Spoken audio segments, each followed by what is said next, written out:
Hello and welcome to Dear Diaries, Her Story, where we explore extraordinary journeys of Christian women touched by the Most High.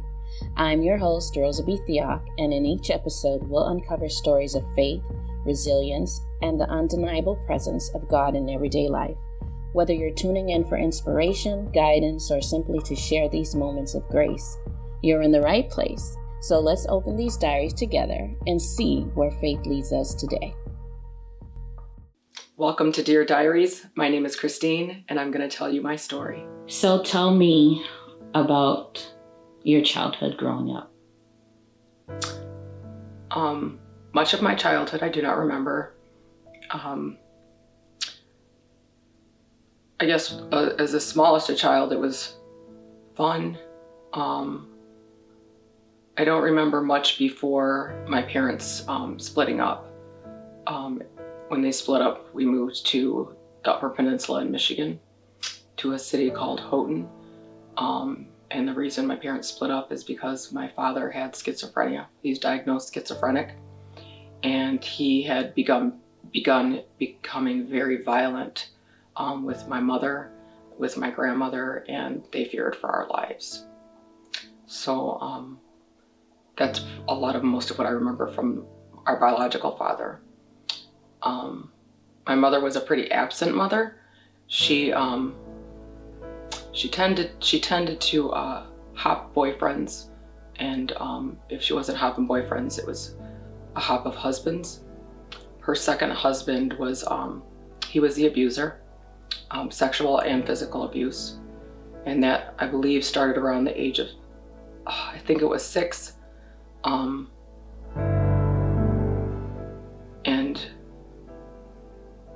it was not so good.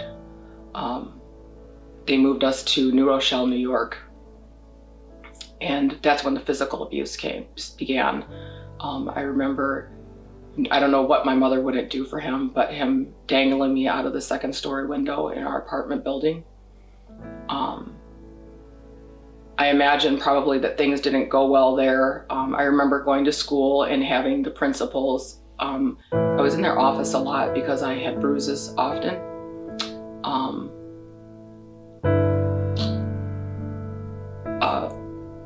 Willis was a performer, and he was in theater, and I believe that's why we lived in New York. That didn't work out so well because obviously if you're not making a lot of money, you can't afford to live in New York. So our grandmother moved us back into our family, our great-grandparents' home, and that's where we spent most of our life. After that, we moved back to Michigan in 2nd grade, and that's when the sexual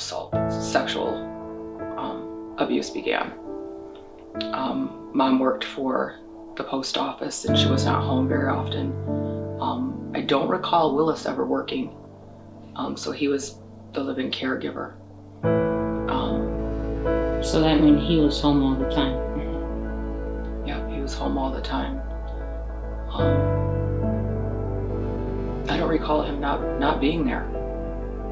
I don't recall him not being there at all. I remember us having family parties and lots of the family having tents in the yard. I remember us building forts, and Willis was always there inappropriately with me. Right now I can remember a specific time. I can see my siblings up in the tree house and Willis with his hands in front of me in my shirt. Yeah. So that went on for a while until my brother Tony, who is one of my dearest friends, he actually got me out of that situation because he told Grandma. And when he had walked in on it, and I believe that was the first time Grandma had heard of it. And Grandma said that he had to leave, or we all had to. That's probably one of the reasons why Tony and I are so close. He was my protector when I was a kid, so I am his now. They obviously got divorced, and Mom disappeared. How did your mom feel about what your grandma said? that would be why my mother and I were not friends or anything for a very long time. When they got divorced,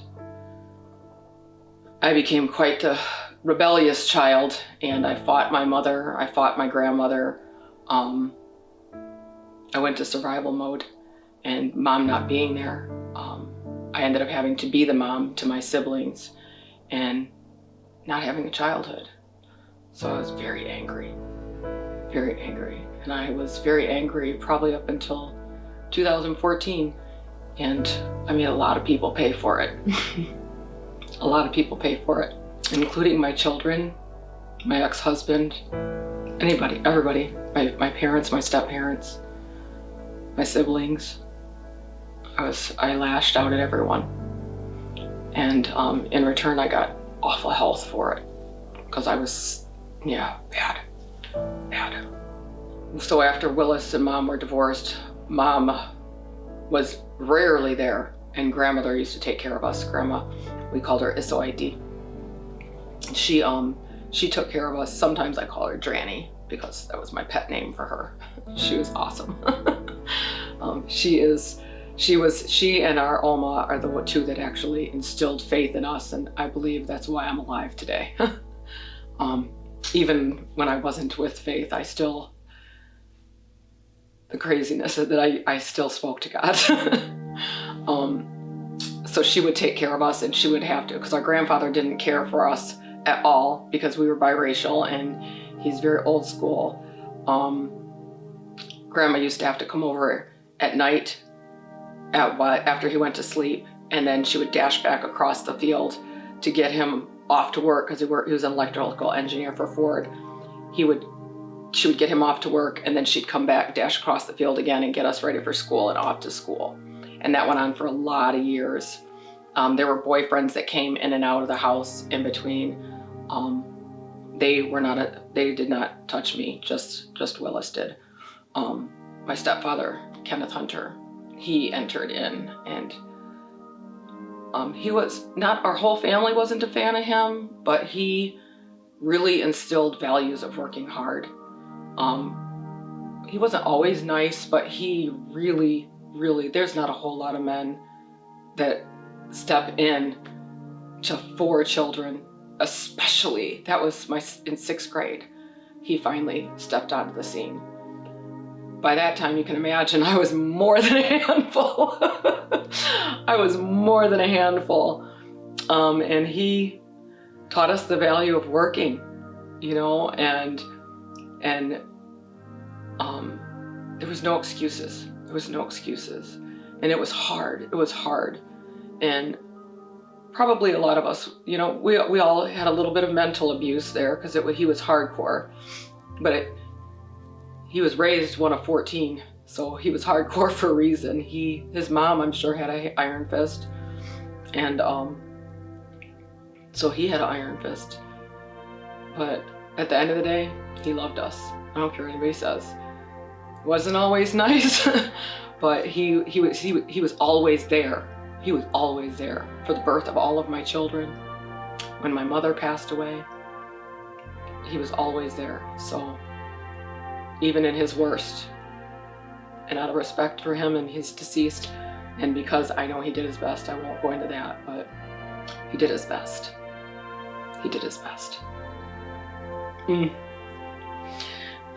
Sorry.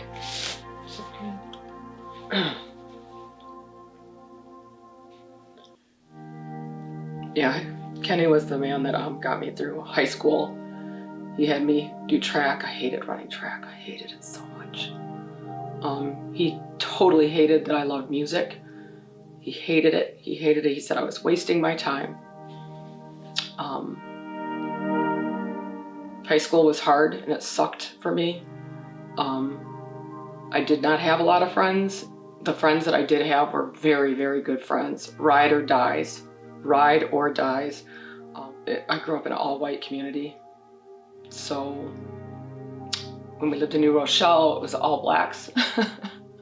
And I didn't even know that I was white until they informed me by calling me a not so pretty word for white people. And then moving back to Pinckney, they called me a not so pretty word for black people. And so I was very confused on top of being angry. So, like I said, everybody had to pay. Everybody had to pay. I was a pretty good, on the outside I looked good kid. I taught Sunday school, and I was a babysitter, and I even did nannying, and I worked at a horse farm. But there was something missing, and that missing went to men. And so I started becoming promiscuous at the age of 16. That was another not good situation. That was with a man who took my virginity all the way, and he was considerably older.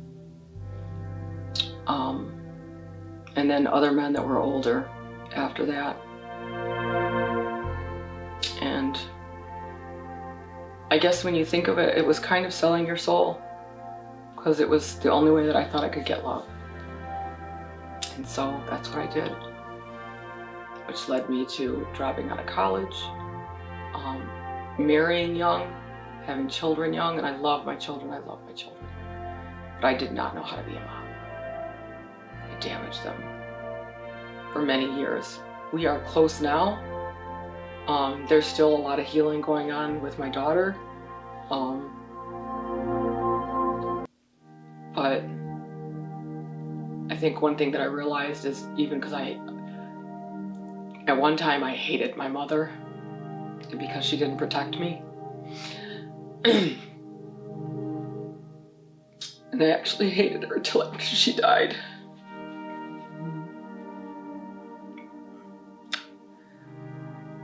And I thought I had forgiven her. I thought I had forgiven a lot of people until a few years ago when I was listening to Joyce Meyer speak. And I had heard her tell her testimony so many times. And this one time I was on the treadmill at the gym, and I was watching something, and it was probably, I don't even know, maybe the 20th time I heard her testimony. And I heard her say that she forgave her mom and her dad, and she forgave her dad because she realized that it wasn't him that was raping her. It wasn't him that had molested her, and that it was a spirit of perversion. And I was like, wait, what? Oh, wow. And to step back and think that my mom had insecurities as well, because my mom had me when she was 17. And she was basically abandoned by her dad because she was having black children. And I'm not saying my mom was a princess, because my mom was, not the best kid either, I'm sure. She put my grandparents through the ringer. But when you start thinking about how your parents are healing too, like what happened to them. And I can't remember, I think I was reading a series somewhere around that time by Karen Kingsbury, and it's about this Baxter family. I recommend it to everybody. It goes through all these things that this family went through as a family, and how they would just kept forgiving each other, and it like opened up doors for me to say, wait a minute, I don't want to be this way, and that was after doing the drugs and after being a stripper, and I did so, it doesn't even make sense, the things that I've done. It doesn't make sense. It doesn't make sense.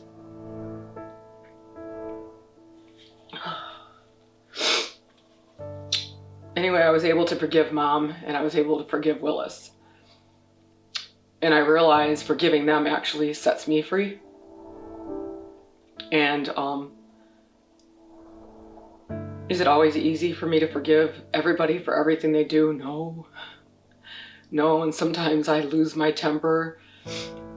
Sometimes I get so angry, and I know that you can't take words back, but I have ruined a lot of relationships with my words a lot. Back to the promiscuity.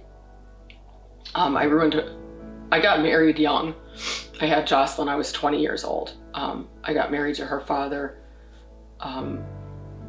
She just turned 3 when we got married. No, she just turned 2. I'm sorry, she just turned 2. That marriage should not have happened, and my mom tried to talk me out of it, but moms are stupid. They don't know anything anyways. So I did it anyway.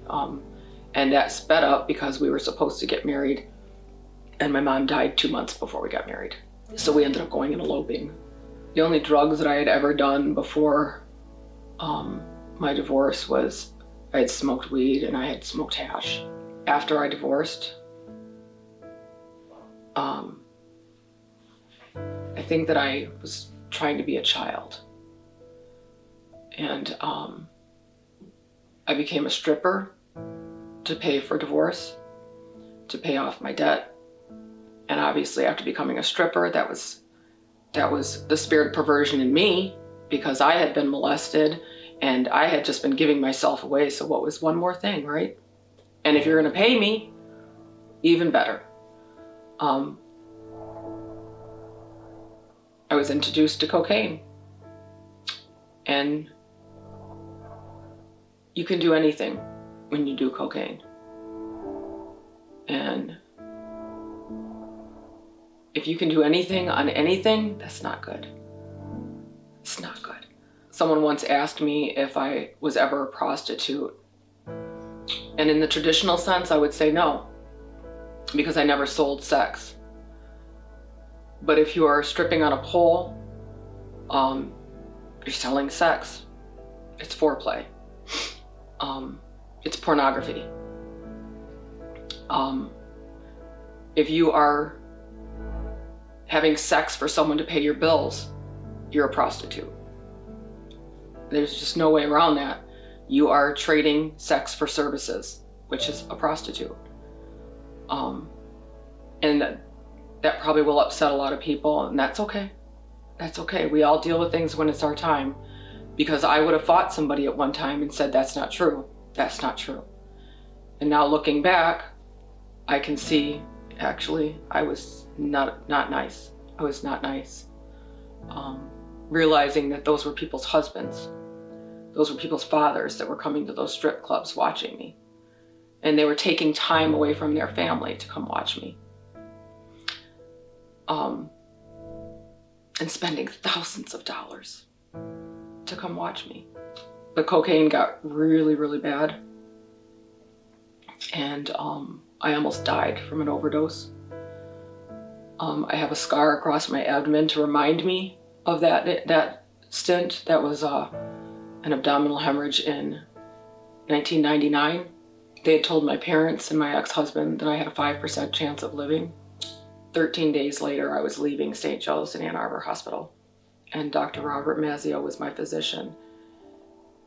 And he doesn't know, but he planted another seed, reminding me that I'm supposed to be on this earth. And I listened, but I didn't embrace it when he said it. And he told me when he was discharging me, there is no reason you should be leaving this hospital. No one leaves a hospital from an abdominal hemorrhage. You are bleeding from your abdominal wall, and there is nothing we could do to stop it. Whatever your purpose is, this is when we as surgeons know that there is a God. I suggest you find your purpose. There was a woman that was in the room with me on and off my whole visit. And I've told a couple people this, and I hesitate because I always fear that someone's gonna think that I was crazy. But this woman was supposed to be a nurse. And this woman sat in a chair in the corner almost every day while I was there, but never when somebody else was in the room. And I believe she was an angel. I believe that she was there praying the whole time I was in there. Every time I went down for another CAT scan, every time they did another blood draw, every ultrasound that came in because I couldn't urinate. And she was gone when they discharged. And I never heard from her again, never saw her. And I don't remember her name.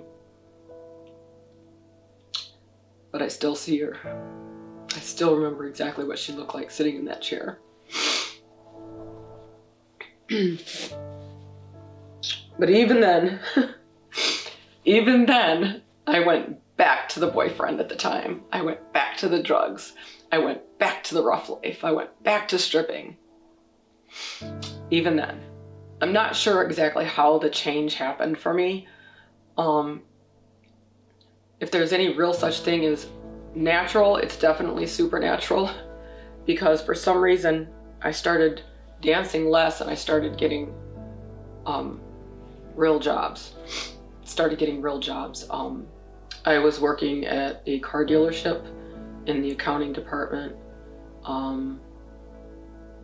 And then I decided that I was going to try to be a flight attendant.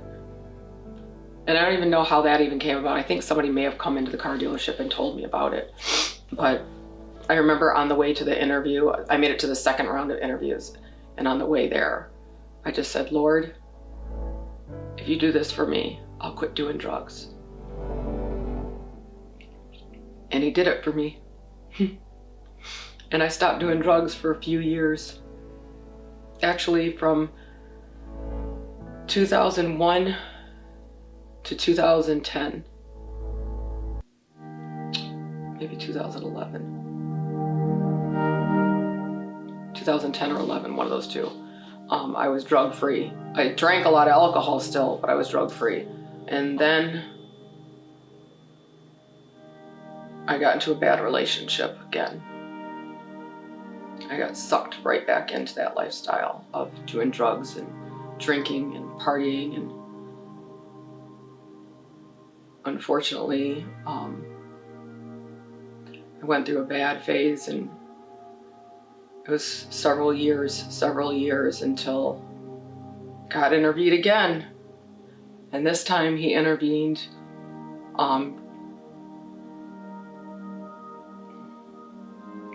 first in 2012 when I had a hysterectomy and I almost died again.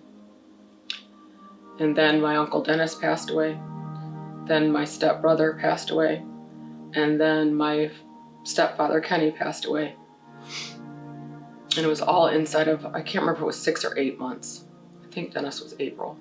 But I got really bad with drugs and alcohol again because everybody was dying. 2014, I decided I was sick and tired of being sick and tired, because now it was not just affecting me, but it was affecting my children. It was affecting my job. It was affecting my health, my weight. And I was deteriorating pretty quick. I was having heart problems and starting to have cardiac profiles and go and do stress tests every 6 months, I think it was. And so I decided I would start getting healthy, but I still didn't get out of the relationship that wasn't healthy for me. And I don't blame that person, because to be clear, I have my own body. I have my own mind. My decisions are my own. And it's important that I share that, because any women that are hearing this, you only give away your power if you give away your power. No one can force you to do anything that you don't consent to give them to. And I'm not talking about if you're raped, because obviously I didn't ask to be molested. But if you are doing drugs, dude, run, because that ain't from God. That ain't. And it took me a while to let that go, because again, that insecurity of nobody else wants me. I'm just a drug addict. I'm just a drunk. Who's gonna want a woman with 3 kids? You know? And I really bought into those lies for a long time. I had very, very, very low standards. And I took a lot of mental abuse from a lot of people. In 2017, on my birthday, I got a call from my best friend. When I say best friend, I mean best friend, like real best friend, not the kind that you just meet a couple of days ago and all of a sudden you're BFFs. Tanya.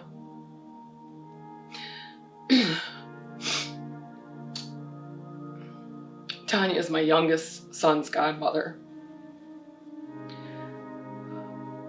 She's the friend that told me when I was doing drugs, if you don't get it together, I'm not going to be able to be around you because you can't take me down with you. That's a real friend. That's a real friend. Tanya's the one that took me to church. She's the one that told me, even when I was high as a kite, Christine, God loves you. Your children love you. You gotta pull it together, girl. And when I did have it together, and I couldn't find employment, she's a friend that had me live with her, not just me, but me and my 3 kids for a year while she helped me by watching my kids so that I could work 2 jobs and get my credit under control and get the money to get there to get back into an apartment and eventually buy a house. She's the best friend that told her husband before they were married, you think my dad's scary, you gotta meet my best friend Christine. She's the one you really gotta make sure that likes you. She's the one that drove up for my surgeries, for every surgery I ever had, hysterectomies, kidney stones, elective surgeries. She was there. She was my ride or die. We were there for each other's divorces. We were there. So when she called me on my birthday, November 21st, 2017, I knew something wasn't right. And she told me that her cancer, she said, I can't breathe.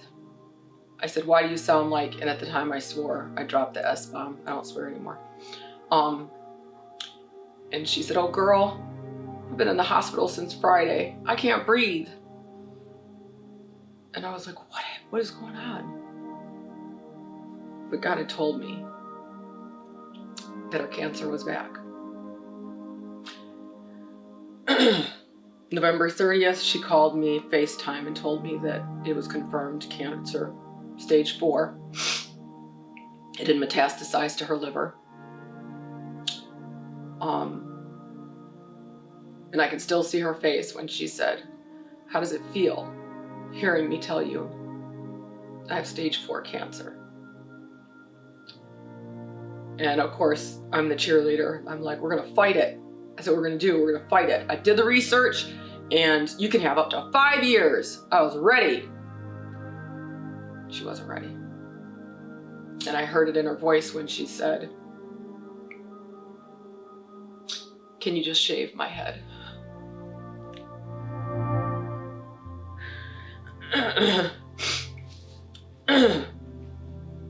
December 5th, that same year, she was called home.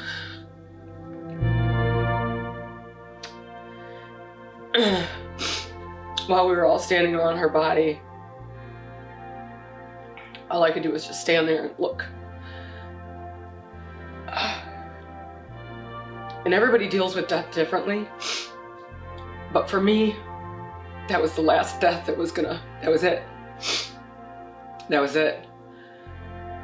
And I stood there knowing that I was rising in this hour because there had been too many attempts at my life. With my parents dying, my grandmother, with addictions, with me almost dying, with the stupid choices I made over and over again. And I was just starting to get things right, just getting healthy. And I was like, there's no way. I have been healthy for 3.5 years. And I was still partying at the time. But I was like, I'm done. I'm done. And I remember I posted on Facebook, I don't want to be sad anymore. I'm not going to be sad anymore. That year we had gone to my friend and I had gone to a concert, a 444 concert. And that night, even before I knew about Tanya, something was different. Something was different because I didn't want to party anymore. I just didn't want to. And then the desire started going away more and more. The following fall,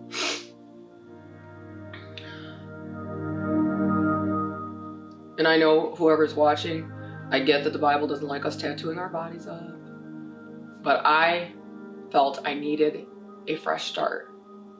And so I ended up having Proverbs 19:21 tattooed on my forearm. And instead of having it written like the biblical way, I had it, my friend Jeff is my tattoo artist, and he actually made it sound more like a poem. And it says, "Many are the plans in the mind of the man, but the purpose of the Lord will stand." And at the time, I was angry and I wanted my life to change. The relationship wasn't for me. The job I was working wasn't for me. The anger and sadness and rage that I had that felt like it wanted to come out, it had to come. I had to get rid of it all. And I remember laying in bed October 4th at night and I was whining and I was having conversations with God. And I was like, I hate my job. I hate everything. It's so hard. When is it going to get easier? And God's got jokes. I heard in a very audible voice, "You're the one that always tells people that they can be happy if they want to. Happiness is a choice. Do it." I was looking around like, I'm sorry? And then I realized that, no, I really heard that. And I'm not crazy. I mean, I am, but not for that reason. And then I heard, you're going to get up in the morning and you're going to go to the gym and you're going to carry on like nothing is happening. And so I did. Oh, and I also said to God, I can't just quit my job. I hate it, but how am I going to pay my bills? Well, at 3 o'clock on the 5th, I got laid off. And I would be laid off for almost 7 months so that I would have to lean totally on God for everything, everything, everything. And when I finally got a job again, I had $17 left to my name. Oh, and I'll tell you what I learned is, man, won't God do it? Because I felt like I slid right into home base. Because I was like, oh, thank you, Jesus. How are you gonna pay the bills if you've got $17 left? And that was a good part, but the best part is actually the people that I met during my stint of unemployment. The trials that I went through with betrayal, with people that I thought were my friends, showing up. And I can't even say it like a bad thing because they showed up and God showed out. I worship with a group with the Lion's Den mission base here in Fort Lauderdale. And had I not got unemployed, had I not been laid off, had I not come down to Florida, I don't know when I would have met this family. And it's crazy because that was in 2019. And at the time I had my medical marijuana card and I was still medicating at night because I was still having a little bit of dreams from Tanya's death and being traumatized from that. And in August, one of the girls invited me to fast with them. And I didn't even realize you fasted for God. That's number one. All the years that I was raised in the church, I was never taught that was even a thing, or much less the importance of it. I was never taught about demons and good spirits and bad spirits and angels being real. Like we did Easter egg hunting and we did Christmas pageants and, the fun stuff. Like, we didn't get deep. Even though I knew I was hearing from God, I also thought I was schizophrenic, so I didn't tell people because they would have tried to lock me up. My biological father was diagnosed schizophrenic. My brother's diagnosed schizophrenic. I don't want to be locked up. I was on a million medications, 15 to be exact. So after I got off all those medications and I was starting to feel good, I was invited to a fast, and why not, right? Well, I have an addictive personality, so I went gangbusters. Being invited to the fast, that was August 2019. I have a very addictive personality. I'm working on not being so addictive. However, when they gave options for a fast, at no point in this fast idea did I see it as an option to do anything than the liquid fast. And the only thing that I did differently was I had an apple for breakfast and an apple after dark. I can tell you, my daughter was worried because she told me I was disappearing. And I didn't feel hungry or anything, so that didn't seem to bother me. But I think that people will sometimes say things like that without realizing that that could be an attempt to trip me up. And I try and pay attention for that now. I did this fast, and there were encounters that I got a lot of knowledge, both from our pastor as well as in my prayer times during a fast. And God rewarded me in that fast, and I can't even explain the depths of how good it was. September 27th, I flew down. Now the fast had been over, but I flew down September 27th. It was Friday night. And I went to a spiritual reset there. And I was standing in the back. There was no way I was going up front because I was watching miracles happen. And I graduated in '88. I saw all the TV shows in the 90s that had healings going on TV.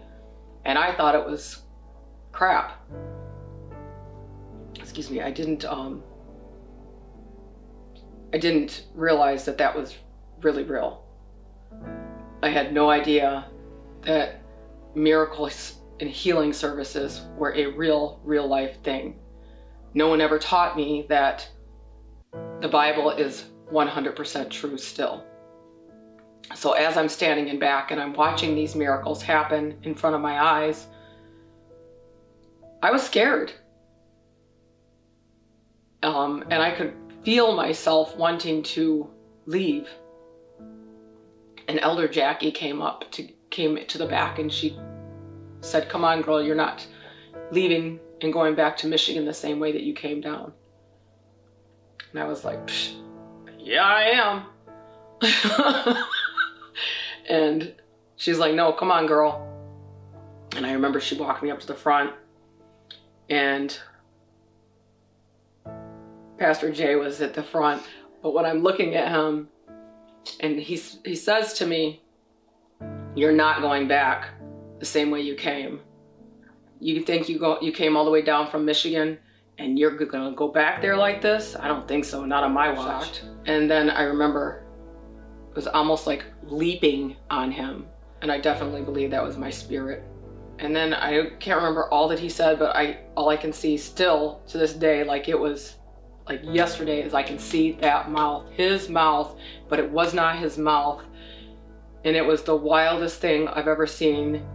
And the whole experience was, I still describe it, and I don't have another way. It was like being in Willy Wonka when they're going through that tunnel. When they're doing "there's no other way of knowing," and Gene Wilder is doing his knowing. And I remember Edie Bell and Pastor Natalie and Jackie and Pastor Jay all having their hands on me, and I can hear the voices in my head telling me what to say, and then the other voices telling me not to say it, and then it was getting louder and louder and louder until all of a sudden I can feel it, just words coming out of my mouth. And I still remember it was Aste Testerusa, and it was the craziest, wildest thing because I thought it was fake. I really believed that those were my words and some jumble that was coming out of my mouth. But I would hear it again after that, and I would hear it again after that. That was a gift of tongues. That was me receiving Holy Spirit. That was deliverance, all the way. It's hard to explain how I had already known that I was hearing God, and I had been sharing with a couple of people at the den that I was hearing God, and they had been directing me on moving and what to pack since April, earlier that year.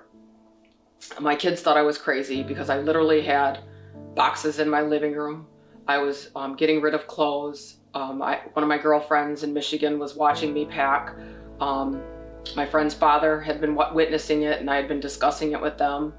Always share, because when God tells you something, you got those people who know your testimony. They know, and it cannot be denied because you put it out there. As I was studying more, obviously, I'm sticking around now because this is a real thing. And I know that there's other people who, if I'm going to be crazy, at least I got a family to be crazy with, right?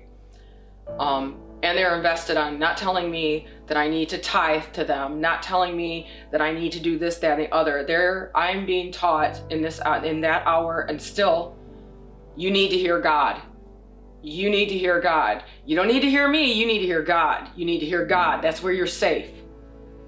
And being able to have a place where you can talk about you hearing from God, so that it's getting more and more powerful, so that the next fast, I went to eat my edible for the night, and I heard God tell me, no, we're done with that. I'm done with that. Well, how am I going to sleep? You're done with that.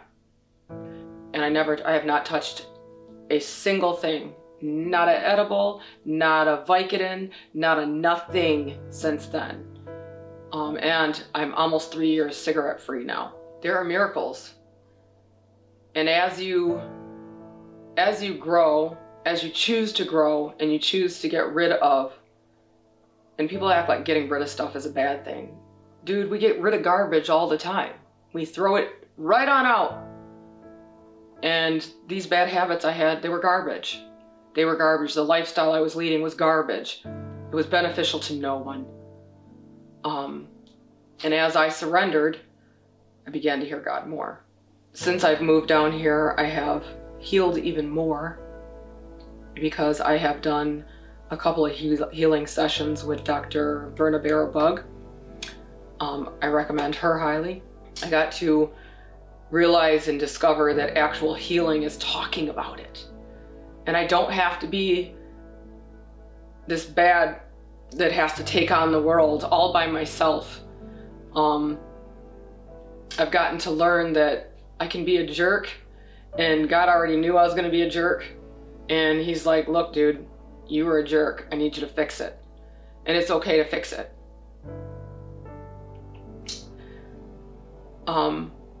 I'll be bold enough to say that a year ago, when we were going to do this testimony and post it on Facebook, I couldn't do it. I couldn't do it because I was afraid of what other people might think. I was afraid that my family would disown me. I was afraid that I would lose my job. I was afraid that people would judge me. I was afraid. Last fall, God told me that I would be sharing my testimony publicly. And I let Beebs know, and she was totally open to it. The other night, I let Beebs know that I had heard that we were gonna, I can't remember if we were redoing it or if we were redoing it, right? Yeah. The other night, I was talking to Beebs, And God told me that we were going to be sharing my testimony. And the anniversary from the last post was March 5th.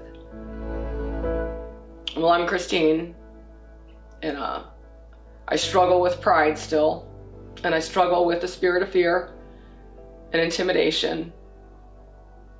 But what I don't struggle with is that I know that there's another little girl, there's another wife, there's another mother that's confused. And someone told you that it's your fault, that everything you've ever done is because you are a whore, or because of something your mother did, or because of some hereditary thing. And I want you to know that that's not true. That's not true, baby. You have purpose. And the world doesn't like strong women with purpose. And so they will try everything they can to shut us down. They will tell you you're crazy. They will tell you it's anxiety, it's depression, it's menopause, it's PMS. You're just crazy. They will tell you everything. They will tell you your mother was an addict, so of course you're going to be an addict. Your mother was a drunk, you're going to be a drunk. That's not true. My mother was an addict. My mother was a drunk. My mother died at the age of 40. I'm 50 and I'm alive. I'm alive. Not only am I alive, but I'm thriving. And I promise my children will not see me go down back to drugs, because now I walk in purpose. Now I walk with a purpose and a cause. For you, little girl, that person that touched you inappropriately, I can't save you, but God can. I can love on you. I can let you know you're not alone.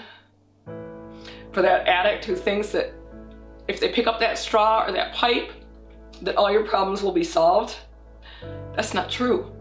That's a lie. Your problems are going to be 10 times worse tomorrow. Put it down. Put it down. For the mom that walked away from her kids like I did, because I didn't have time, and I was trying to do the career, and then I was trying to get drunk, and then I was trying to do everything else, guess what? I'm back. And my kids are worth it. And my granddaughter's worth it. Failure is not final. And you only fail when you quit. And there are plenty of people like Dear Diaries and Dr. Bug and myself. There are so many organizations that want to help you, that want to show you the love of God for real. And I know that there's some people that are gonna mock and make jokes, and that's okay. You're just not ready. I'm gonna love you anyway. You'll be ready. You'll be ready. Because I'm praying and I am interceding. Because somebody did for me. Someone did for me. And it started with my grandmother. And I don't know who else, but I know God has always had my back. He always had my back. And that's why I sit on this couch today. Because he knew I would be sitting on this couch today. He knew that I love people. He knew that all those years that I thought I hated women and that they were too much and they were obnoxious, yeah, that was a lie too. That was a lie, because if I believed that and I kept buying into it, then God's seed in me would be destroyed. And it's not. We just did a fast in January. And during that fast, I again almost lost my life. A car T-boned me. And you know what happened? That pissed me off. Because now I'm coming out blazing. You're gonna take my life, devil? You're gonna have a whole army of angels to fight you now. I wanna love everybody. And I just want one soul to hear this and know that my words are true. Because they're not just my words. God gave them to me. Can't nobody love you like God can, and I don't care what anybody says. Your mama ain't gonna love you like that. Your sister, your boyfriend, your girlfriend, it doesn't matter. Nobody has your back like God does, and I am sitting here as a testimony of life, Because by all in the natural, I should not be here. I should not. But I am, because Even when I was high, I was singing praises to the Lord. Even when I was high, I was dancing and singing BB and CC Winans. Even when my best friend died, I was like, Lord, what are you going to do? Even when I lost my job, and yes, that's recorded as well. When I lost my job that very same day, God, you can't really just throw me out now. I just got a tattoo on my arm. You're going to take care of me. I said it. I believe it. What are you going to do? And even when I was crying in the bottom of the shower, while I was in a mansion on the other side of Florida and miserable, I knew he's coming back for me. And actually, he's probably standing right there. He's just watching. He's like, girl, I got you. You worried about nothing. I got you. And for those people who ask, where was God? Where was my God when I was being molested? When I was being raped? He was right there. He was right there. I don't know what he's doing with that other person, but I can tell you this, one thing I know for sure. Those who come against God's children will be better off having a cinder block around their neck and tossed in the middle of an ocean. And I do not wish any harm to that man. I do not wish any harm to any of those men. I love you. I forgive you. And I pray for your salvation if it has not already happened, because I don't know. And I'm not going to bed angry at anybody for what they didn't know, because I sure didn't know about God. I didn't know. I didn't know that he really cared, because nobody ever told me, and nobody ever proved it. They sang hymns, they sang songs, they quoted Bible scripture, oh, real good, real good. But none of them could tell me what it meant. None of them. I can tell you what it means. It means he's here. And if you'll put down Netflix, if you'll put down that blunt, if you'll put down that shot glass or that straw, if you'll take off the stilettos and sit down a minute, spend some time with God. Watch how he comes to you. Watch how he shows up and starts talking to you too, because he doesn't just talk to me. That's for everybody. That's for everybody. I'm not special. I'm not special. Not any more special than you. Know this. Please know this. My name is Christine. This has been my testimony, my share, my story, coming to you from BB and Dear Diaries. I love you. Hello.